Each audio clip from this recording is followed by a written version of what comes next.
है ना, जिसमें सभी वर्ग कहीं ना कहीं परेशान था। जिसमें अगर हम किसान वर्ग का बात करें तो वो लोग भी परेशान था, जमींदार का अगर बात करें तो जमींदार लोग भी परेशान थे, राजा का अगर बात करें तो राजा के ऊपर भी नए नए बहुत सारे नियम लागू कर दिए गए थे, जिससे वो लोग में भी बहुत ज़्यादा रोष था। तो ये सारा रोष एक बार में जब फूटा, ठीक है, तो वो जब फूटा तो वो एक तरह से एक क्रांति का रूप ले लिया, एक विद्रोह का रूप ले लिया, और वही विद्रोह 1857 के नाम से जानते हैं। अब इसमें हम लोग इसके पहले चर्चा किए हैं कि किस तरह से ये जो तत्कालिक कारण था, तत्कालिक कारण में सिपाही लोग इसका सबसे ज़्यादा विद्रोह किया और वही विद्रोह फैल गया, ठीक है। अब आगे हम लोग ये जानेंगे कि किस तरह से वो लोग मेरठ से निकला। मेरठ में जो बैरकपुर था, बैरकपुर रेजिमेंट में मंगल पांडे को जब फांसी दे दिया गया और वो विरोध किया था एक चीज़ का, जो काटीज आया था, काटीज को यूज करने से वो इनकार कर दिया था, और उसके बदले में वो दो ब्रिटिश ऑफिसर को मार दिया था, जिसके लिए उसको सज़ा मिला था सीधे फांसी का। अब फांसी का सज़ा होने के बाद जो वहाँ पर उसके साथी जो और भी सेना लोग थे जो उनके साथ में काम करते थे, उनमें से और भी बहुत सारे लोग इसका अपोज किए। तो 85 सेपॉइज जो है सेना को है, सैनिक को, उन लोगों को जेल में डाल दिया गया। तो इससे क्या हुआ कि उसमें काम करने वाले जितने भी लोग थे और ज़्यादा बौखला गए और गुस्सा हो गए, और वो लोग एक बार में सोचे कि अब तो लड़ना पड़ेगा, सबको मिलकर लड़ना पड़ेगा। और यही मिलकर लड़ाई जो हुआ, वो लोग क्या होता है कि उसके जस्ट दूसरे दिन, जिस दिन उनको सज़ा होता है कि सबको इम्प्रिजमेंट किया गया, जेल में डाल दिया गया, उसके जो दूसरे ही दिन वो लोग जल जाते हैं जेल में, और जेल में सबको निकालते हैं बाहर, और वहाँ पर जितने भी ब्रिटिश ऑफिसर लोग होते हैं सबको लूट लेते हैं, मार देते हैं, और उनका जेल में आग लगा देते हैं। और वो वहाँ से मेरठ से फिर निकल जाते हैं कहाँ, दिल्ली के लिए। और दिल्ली में जाके जो उस समय का मुगल एम्पायर था बहादुर शाह जफर, उनको जाके बोलते हैं कि you are my king and you have to support us, और आपको हम सभी को सपोर्ट करना है। और बहादुर शाह जफर जो है वो उस समय मतलब राजा के ही रूप में थे, लेकिन अंग्रेज उनको राजा नहीं मानते थे, बट भारत के लोग उन्हीं को राजा मानते थे।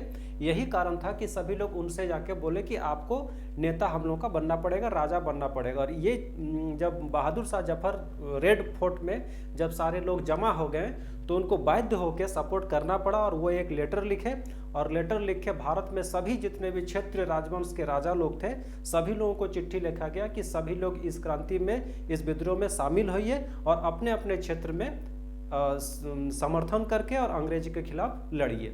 यहाँ तक हम लोग वीडियो में या फर्स्ट क्लास में समझे हैं।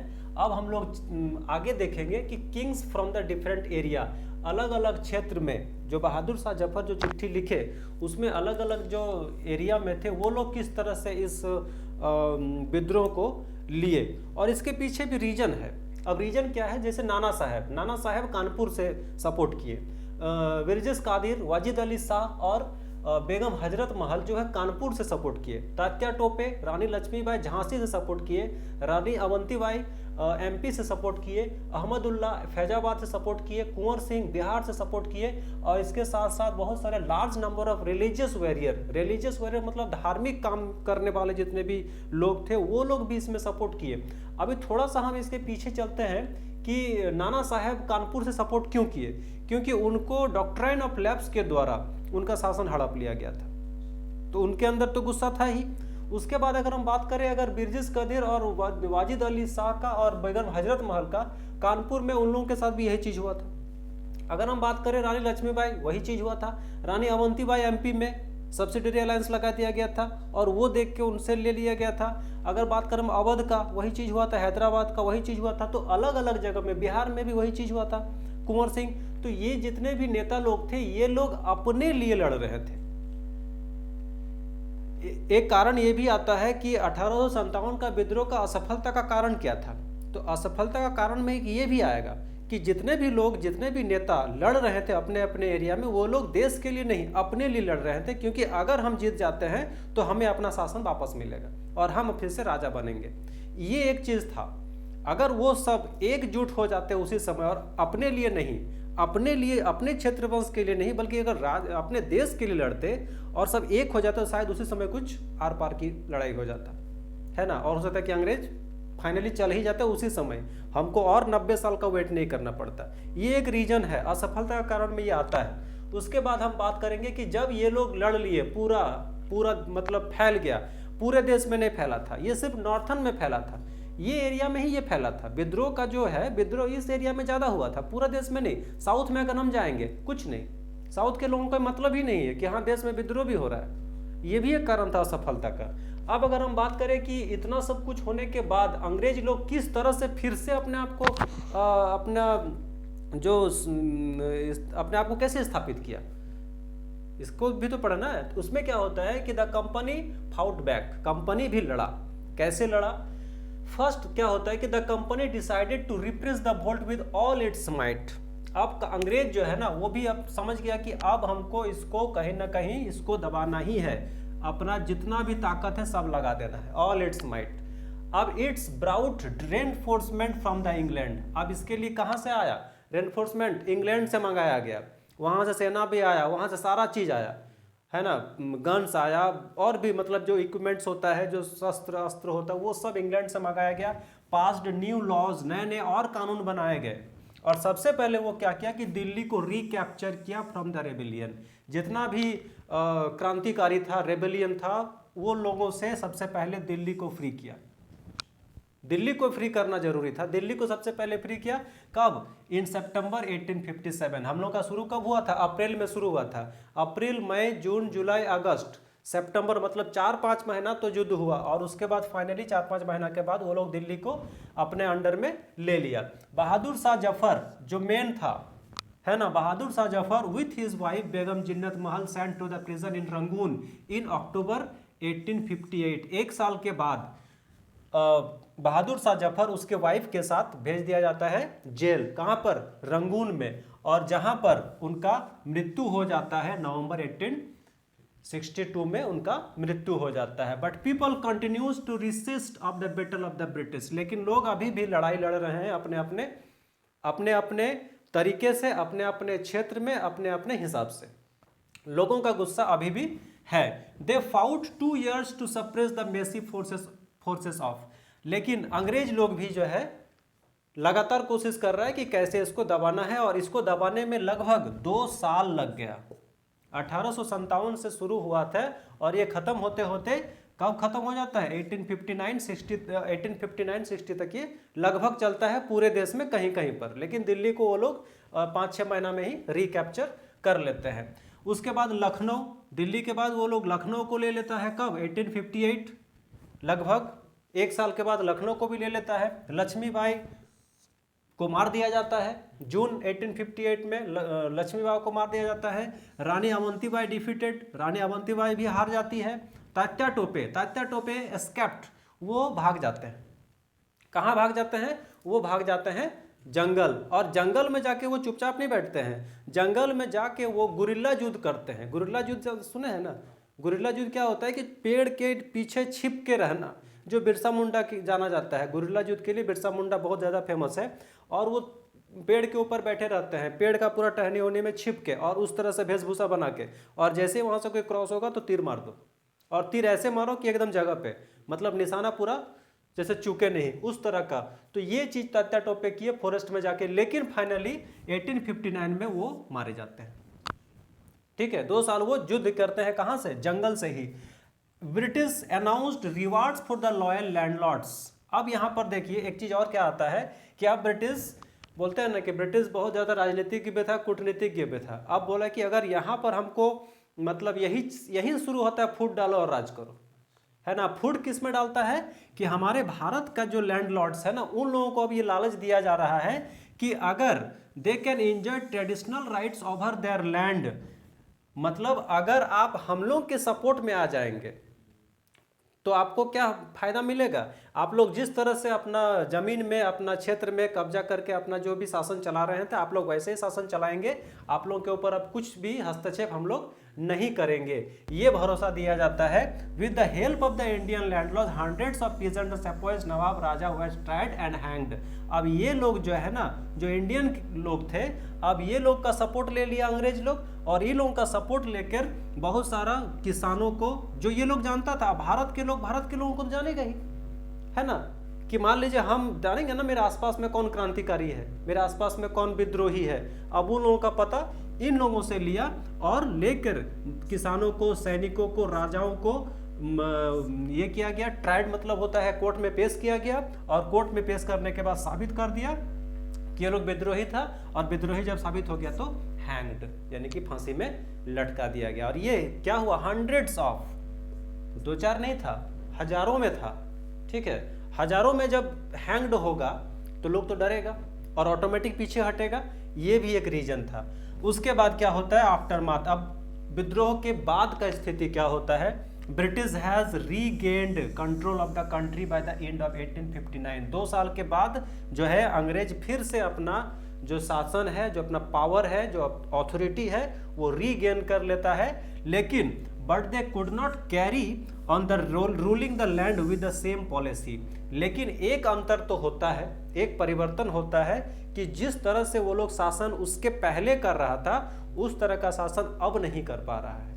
इसके लिए वो लोग बहुत सारा नीति, बहुत सारा पॉलिसी को चेंज करना पड़ रहा है। अब क्या क्या पॉलिसी चेंज हो रहा है, तो यहाँ पर हम लोग देख रहे हैं important changes that were introduced by the British. बहुत सारे नियम बदले गए, किसके द्वारा, ब्रिटिश के द्वारा बदले गए। सबसे पहले एक्ट आया 1858 में, जो कि ब्रिटिश पार्लियामेंट में पास हुआ।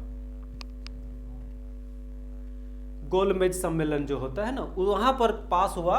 अब पास क्या हुआ कि transferred the power of East India Company to the British Crown. अब क्या होता है कि जो ईस्ट इंडिया कंपनी का जो पावर मिला था रानी महारानी एलिजाबेथ वन से, अब वो पावर किसके पास आ गया, अब वो ब्रिटिश क्राउन के पास फिर से वापस आ गया। मतलब अब जो है, जो व्यापारी था, ये लोग तो व्यापारी था, जो व्यापार करने के लिए आया था, व्यापारी करते करते ये लोग शोषण करना शुरू कर दिया। अब ये पता चल गया किसको, ब्रिटिश क्राउन को, कि अब ये लोग जो है ना यहाँ बिजनेस नहीं कर रहा, ये लोग यहाँ पर लड़ाई कर रहा है। तो ये लोगों का पावर सीज हो गया। अब पावर सीधे आ गया ब्रिटिश क्राउन के पास। And member of British cabinet appointed secretary for the Indian states. अब वहाँ पर क्या होता है कि ब्रिटिश लोग, ब्रिटिश कैबिनेट में एक मीटिंग होता है, और वहाँ पर एक कमिटी बनता है, और उस कमिटी जो बनता है, सेक्रेटरी बनता है, और वो सेक्रेटरी का नाम होता है इंडियन काउंसिल। अब इंडियन काउंसिल का काम क्या है, उसमें इंडियन लोग भी थे, कुछ कुछ इंडियन लोगों को भी शामिल किया गया था कि इंडिया में क्या एक्चुअल समस्या है, क्या करना सही होगा, क्या नहीं करना है, वो सब चीज़ को सोचकर विचार कर एनालिसिस कर फिर लागू होता था। ऐसा नहीं कि कुछ भी थोप दो, ये चीज़ हुआ था, और वो इंडियन काउंसिल के नाम से जाना जाता है। ये भी एक सवाल होता है कि इंडियन काउंसिल का गठन कब हुआ था, तो ये हुआ था 1859 में। क्यों हुआ था, इसके पीछे भी रीजन है। अब होता क्या है, governor general of the Indian was given to the title of viceroy. अब गवर्नर जनरल का जो पोस्ट था वो बन गया वायसराय। गवर्नर जनरल क्या होता है बताए थे, गवर्नर क्या होता है बताए थे। गवर्नर जनरल क्या होता है कि बंगाल, मद्रास और बॉम्बे तीनों प्रेसिडेंसी को मिलाकर जो एक होता है, जो तीनों के ऊपर शासन करे, वो क्या हो गया, गवर्नर जनरल। और अगर इंडिविजुअल शासन करे, जैसे बंगाल का एक गवर्नर होगा, मद्रास का एक गवर्नर होगा, बॉम्बे का एक गवर्नर होगा, और वो तीनों गवर्नर का जो हेड होगा वो गवर्नर जनरल होगा। अब गवर्नर जनरल का पोस्ट बदल के क्या हो गया, वायसराय। अब ये वायसराय क्या था, personal representative of the crown. Crown मतलब विदेश, कहाँ, अंग्रेज, ब्रिटिश का जो क्राउन था उसका सीधे रिप्रेजेंटेटिव, मतलब उसके ही इशारे पे काम होता था, जो भारत में काम करता था। मतलब क्राउन का रिप्रेजेंटेटिव को क्या कहते थे, वायसराय, जो पहले किस नाम से जाना जाता था, गवर्नर जनरल। ये भी एक सवाल आ जाता है कि 1857 के विद्रोह के बाद गवर्नर जनरल का पोस्ट बदल दिया गया, किस नाम से वो जाना जाने लगा, तो वायसराय। ठीक है, यहां तक समझ में आ गया। अब वहां पर कुछ और नियम क्या क्या, पहला तो ये सब कुछ नियम है। एक और क्या नियम लगा कि no territory would annexed of Indian chiefs, Indian rulers were to hold their kingdom as subordinate of the British Crown. मतलब अब किसी भी भारतीय का जो क्षेत्र है, जो उसका टेरिटोरी है, उसको नहीं हड़पा जाएगा, किसी भी अन्य कानून के द्वारा कोई ऐसा पॉलिसी नहीं लाया जाएगा कि उसका टेरिटोरी को हड़प लिया जाएगा। अब वो ही लोग राजा रहेगा, लेकिन वो राजा किसके अधीन काम करेगा, तो वो काम करेगा subordinate of the British Crown. मतलब आप ही राजा रहेंगे, ठीक है, आपका राजा का जो सम्मान है, जो ऑनर है, उसमें कोई भेदभाव नहीं होगा, आप राजा ही समझे जाएंगे, लेकिन आप राजा क्राउन के अधीन ही राजा रहेंगे। ये एक चीज हो जाता है। Proportion of the Indian in army reduced. अब क्या होता है कि जो आर्मी है, आर्मी में इंडियन का जो अनुपात है वो घटा दिया जाता है और यूरोपियन को बढ़ा दिया जाता है, यूरोपियन लोगों को ज़्यादा शामिल किया जाता है और साथ ही साथ गुरखा सिख पठान रेजिमेंट इंट्रोड्यूस्ड होता है। उस समय ये नहीं था, अब वो इंट्रोड्यूस होता है क्योंकि देखा गया कि ये लोग जो था ना, ये लोग इसमें शामिल नहीं था, विद्रोह में शामिल नहीं था, इसलिए एक अलग इसका रेजिमेंट बनाया गया। And British decided to respect religious belief, thus a new phase of history began after 1857। अब ये लोग एक चीज और देखा ब्रिटिश कि मेन रीजन क्या था, विद्रोह का मेन रीजन था रिलीजियस बिलीफ। रिलीजियस बिलीफ में दो चीज हम लोग पढ़े हैं, एक तो कि आपको अगर सी रूट पार करना है तो आपका कास्ट, आपका धर्म बदल जाएगा, ये एक चीज था, और दूसरा था काटीज, है ना। तो देखा कि भारत के लोग जो है ना बहुत ज़्यादा धार्मिक में विश्वास करते हैं, धर्म में विश्वास करते हैं, तो उन लोगों का धर्म में किसी भी तरह का हस्तक्षेप नहीं करना है। ये भी एक तरह का बहुत बड़ा बदलाव हुआ था 1857 क्रांति के बाद। अब कुछ स्पेशल जो इम्पोर्टेंट प्लेस है, रिवॉल्ट 1857 का जो मेन एरिया था, मेन प्लेस था, वो क्या था, मेरठ, वो वहाँ से वो लोग गए दिल्ली, उसके बाद कानपुर से जो सपोर्ट कर रहे थे, झांसी जो सपोर्ट कर रहे थे, लखनऊ, बिहार, अलीगढ़, लाहौर, जबलपुर, जौनपुर, बनारस, सहारनपुर, बरेली, ये मेन एरिया था जहाँ से बहुत सारे जो नेता, बहुत सारे राजा लीड कर रहे थे। ये आपको समझ में आया। अब नेक्स्ट टॉपिक हम लोग क्या डिसाइड करेंगे, नेक्स्ट क्लास में हम लोग ये टॉपिक डिसाइड करेंगे कि किस एरिया में किस ब्रिटिश ऑफिसर के द्वारा विद्रोह को दबाया गया। ये अगर हम लोग याद कर लेते हैं, वो बहुत ज़्यादा नहीं है, कुछ ही है, मतलब मेन राजा वहाँ का और जो दबाने वाले दमनकर्ता जो है ब्रिटिश, उनका नाम पढ़ लेंगे, वो एरिया पढ़ लेंगे और साल तो वही है 1857 से लेकर 1869 तक ही जाएगा, 2 ही साल के बीच में सारा चीज़ है, मतलब कुछ मंथ आएगा। ये अगर हम लोग याद कर लेंगे तो हमको लग रहा है कि 1857 का लगभग चीज़ कवर हो गया। ठीक है।